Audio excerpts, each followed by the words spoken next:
again, Island Love, at nagbabalik po ang ating mga friendship na napakagaganda, si Aryan and si Princess. And today, ang amin pong location ay dito sa Zen Executive Homes. Ang location po nito ay sa Barangay Lodlod, Lipa City, pero ang kanya pong landmark is near De La Salle. So napakaganda location and very strategic para dun sa mga gustong mag-aral dito sa La Salle or gusto ng location na malapit po sa lahat at sa mga malls and establishments. So ito ay townhouse na may lot area na 60 square meter at standard floor area na 80 square meter. Ito ay pre-selling and fully finished. Pero kapag nag-spot payment ka and loan guaranteed, ay masisimulan na ang construction nito. Yes. So within 1 year or 2 years, pwede na natin itong tirahan. And tara, silipin po natin ang loob ng bahay. So meron tayo ditong mini garden if gusto mong lagyan siya ng plants or kung mahilig ka magtanim. So pwede siya dito sa area to, di ba? And dito sa side natin, yung ating carport. So kasya naman dito ang isang sasakyan na SUV, Tsaka ang maganda dito is meron na tayong bubong para sa ating car. So hindi na tayo kailangan pa magpabubong. Tara, punta tayo sa loob. Ito yung ating living area and makikita nyo is meron tayong gamit. Pero siya ay fully finished, wala siyang gamit. Ito kasi ay for turnover na, so may mga gamit na siya. Pero yung mismong turnover is ito na mismo with tiles, with paint, and then yung ceiling natin.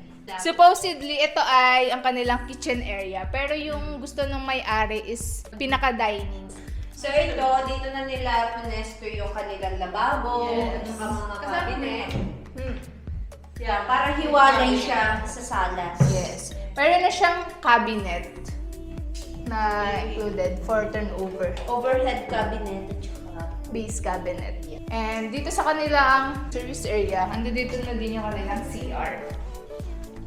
dun mo nila yung kanilang hagdan. Yes. Maluwag. Wooden handrails, steel, tapos yung ating baitang, very safe siya, hindi ganun ka-stiff. Yan. Ito Ito naman, second floor. And dito muna tayo sa first bedroom. Perfect tong ganitong size na bed dito. Dahil may space ka pa for cabinet and yung iba mong gamit. And then, right after is yung kanyang common common toilet and bath sa second floor. So, etong shower natin, improved na siya. Tiles na siya. Included na siya. Dito tayo sa Second bedroom. Maluwag din. Ito yung maganda dito kahit townhouse siya, na maximize yung space up to 3 bedrooms. At saka malalawak pa din yung space sa mga bedroom natin. Yan, so ito, katulad dito, malaki din yung bintana. So, maliwanag. And last, Ang Mas- pinaka-favorite, master's Bedroom. bedroom. Maluwag. I think itong ating bed is queen size bed, no? Oo, queen size. So, napakalawak pa niya. Pwede pa dito sa side yung cabinet. And ang maganda is meron din siyang sariling Toilet CR. and bath. Yes, toilet and bath. Very spacious din kasi pwede na din tayo mag-CR dyan. So, kaya hindi na natin kailangan lumabas pa. Lastly, ito naman yung ating balcony. Balcony. Mini balcony. Sa tingin ko, very spacious na siya. Wala ka na kailangang baguhin. Gamit na lang yung kulang, no, dito sa bahay na to. Kasi So, ready yung- na talaga siya. May ready outlet din. Yung makikita niyo po dito, may ilang binago yung owner natin. Pero yung standard na layout is halos parehas lang din naman po. Recap lang po tayo sa ating townhouse. Meron po itong isang carport at meron 3 toilet and bath, 3 bedroom at isang balcony. Yan. So, ang payment term naman po nito ay may 20% down payment.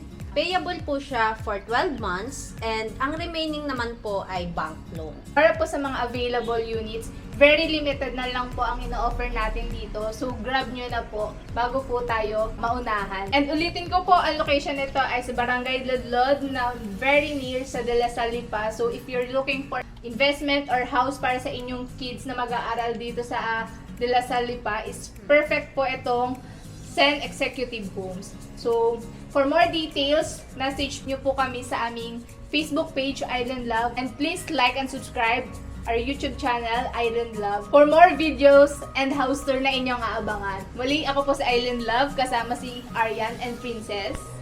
Maraming salamat po sa panonood. Bye!